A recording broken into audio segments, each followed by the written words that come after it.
How you doing, guys? I just thought I'd make a quick video on a tool that I found is, I don't know, it seems to me to be redundant for what I do.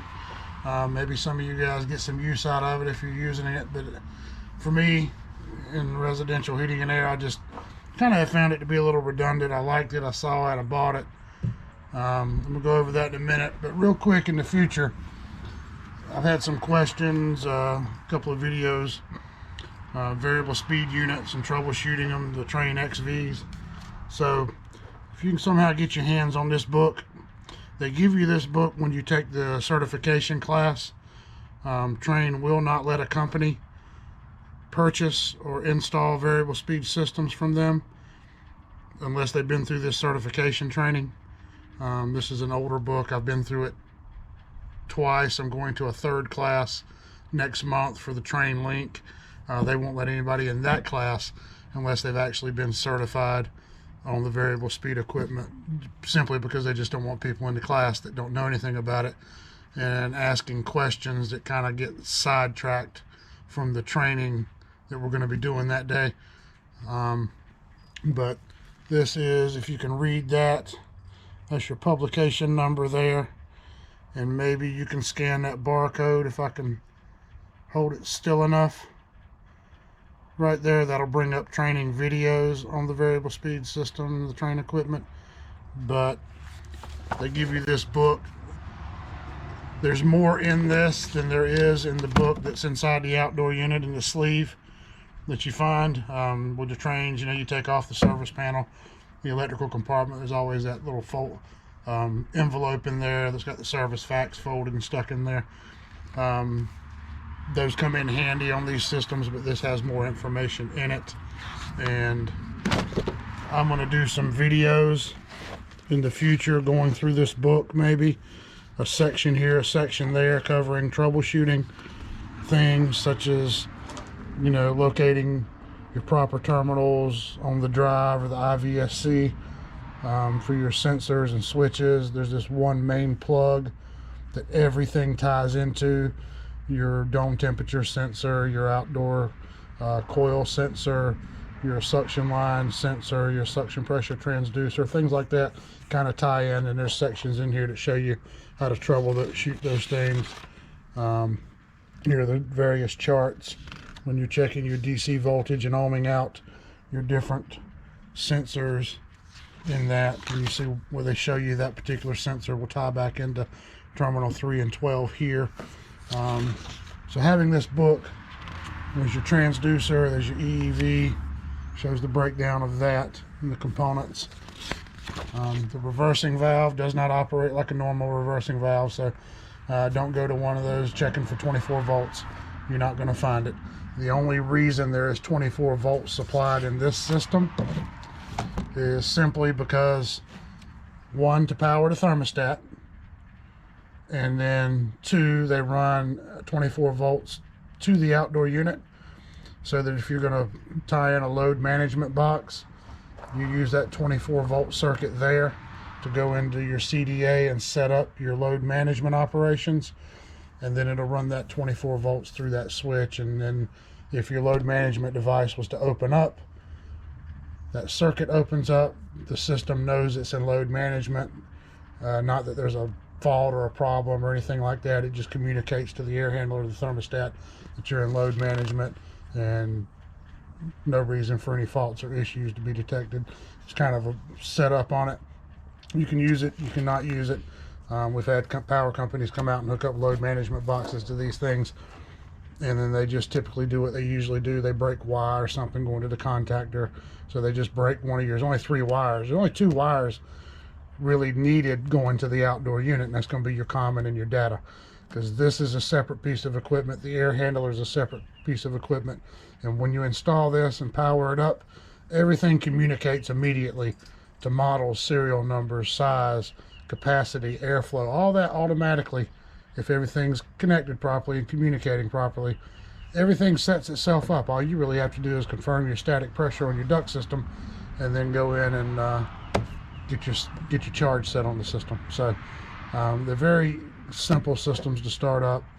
Diagnosing problems can obviously be a little difficult, but obviously Carrier doesn't give you anything like this on the Infinity. There's all your pages of all your faults, explanations, what to look for, what to troubleshoot. They narrow everything down for you based on what your alert is, and then it brings you straight across, tells you what to do, tells you what to look for. So people, I don't afraid of the variable speed system. I was like that when we first started putting them in, but once you have this book and you go through some of these things, it's just a matter of all your setups and monitors and things. So I'll go through this. I'll pick a couple of sections at a time, make some videos based on my experience and with hands-on on it, and maybe that makes it a little understandable. So I'm going to make some of those videos in the future, just to put that out there. But yeah, maybe you can find this book and get it. Like I said, I know I don't know if it's available for purchase. I know they do distribute this book when you actually take the classes. Getting the classes is a little difficult. They used to offer one here locally at the train DSO every fall and spring. They did not last fall. The only one available is in Charlotte actually this spring. But having that book makes a world of difference, and having that resource. So anyway, those are going to be some future videos I'm going to do. Just a couple of things here and there, nothing major. Just basic troubleshooting on it and sections in that book, and maybe making it a little easier to understand. But the purpose of this video is I bought a tool, saw people using it and purchasing it, and they did videos on it, and it's Home Depot. Yeah, I'll grab one. Bought one, and I've really found it to be kind of redundant, to be perfectly honest. I've only used it really once or twice, I think, in the 3 months that I've had it. And once was in another video where you saw me push the Schrader core in on that unit that was completely empty. So I just have decided to get rid of it or make other use of the components. So it's this. This is that Klein 11-in-1. I mean, the handle's the best thing, to be honest. And you got your 1/2-inch nut driver. If you got to get you get on a 1/2-inch nut somewhere, if you don't find them that often, maybe a blower or something, odd situation. But the handle it's really the best thing. None of this is magnetic. You think they would have made some way to put some kind of a magnetic ring around this. I mean, these are designed for these. They slip out. You've got your 2 different size flats and your 2 different size Phillips that are in there.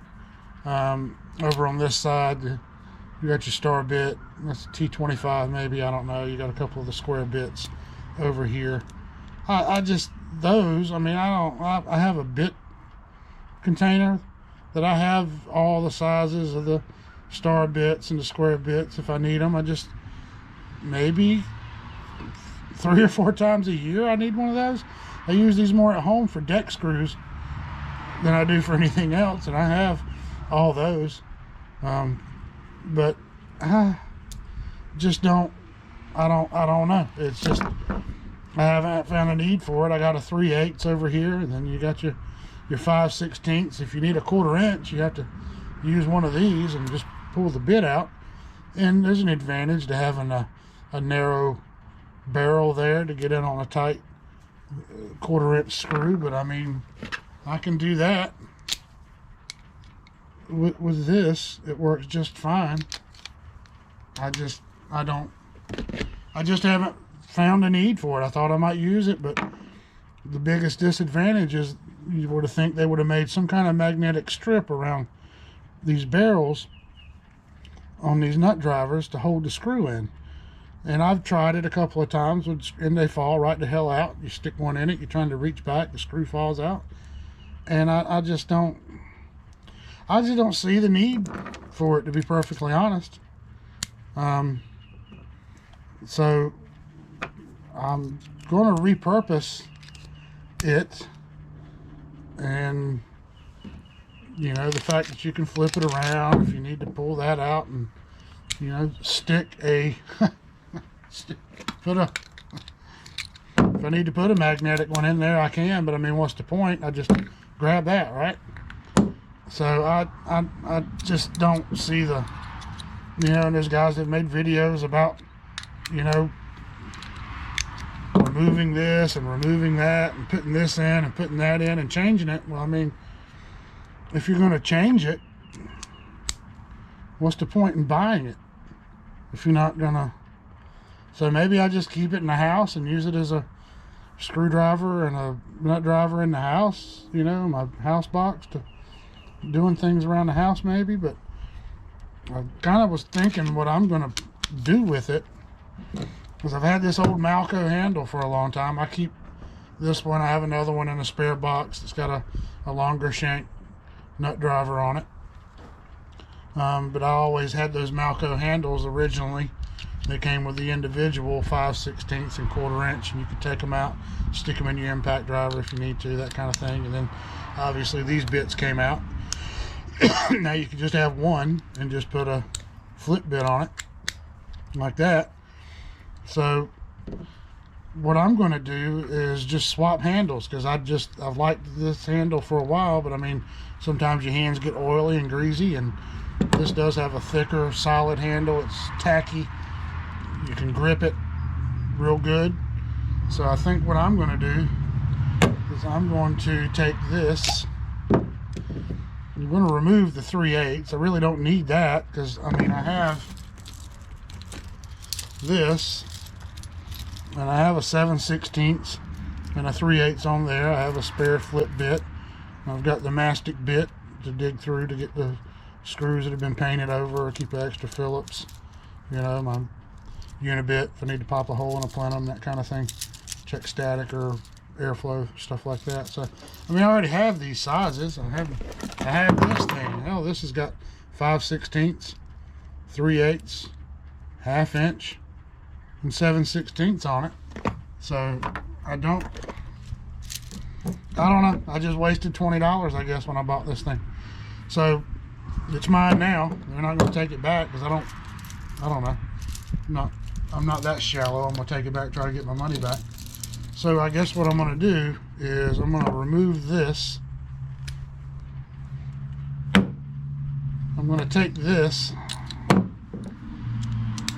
put that in there, and that's going to be my new nut driver. 5/16, 1/4 inch. If I need some extra flat or fillet bits or something, maybe I lose one out of the other one, it's there. I have it. A 5/16 for whatever reason, I might need one. Maybe it's got a screw on it and I need a hollow shaft or something. But anyway, I'll leave that on there. I mean, the Phillips and the flathead along, 2 different sizes, 1 and 2. Those will come in useful. But I'm just going to use that basically to replace the handle from the Malco, and I'll stick this on there. And that'll just be in my spare toolbox, you know, with some of the other rejects. These handles, I do like them. They come in handy, because you can obviously also stick something on there and lock it in. So I do keep these handles. I don't throw those away. But it's kind of, if I need it to be longer, I have extensions. So if I need that to be longer, to reach further back, I just stick that extension on there and I have something longer. So I am going to use it for that purpose. Get the old Malco handle out. I really don't see a purpose for these square bits and star bits on here. The 3/8, there's no magnets. I mean, it'll be a spare for something at some point, maybe. And then now I have opened up an extra pocket, so now I can just slide these out of there, because they were kind of packed in with a couple of other ones. Gotten a little bit of weight out of the bag, and that's going to be the new version of the 11 one. So that's what I've decided to do with it, more for no other reason than the fact that I like the handle as an upgrade from this plastic handle, which has worked fine, but it does get slippery. You get oil on your hands, you're working, and plus it's also smaller, so your grip is a little more firm on this, and plus you're not slipping. So that's what I've decided to use the thing for. I just find it to be redundant in the version that it was. I didn't, think too much about it. I went ahead and bought it, and I could have had that $20 back for a case of beer or a 12-pack or something. But anyway, that's what it has turned into. That will go in the spare tool bag. That is now in here in a revised version, and now that just opens up a pocket to put something else in that I use more often than that setup. Anyway, so that's just my review on that. I just found it to be redundant and not really have a purpose. Like I said, the biggest reason is if they'd have found a way to make all these barrels magnetic, then maybe it would have been more useful. But you get tired of screws dropping and trying to pick them up.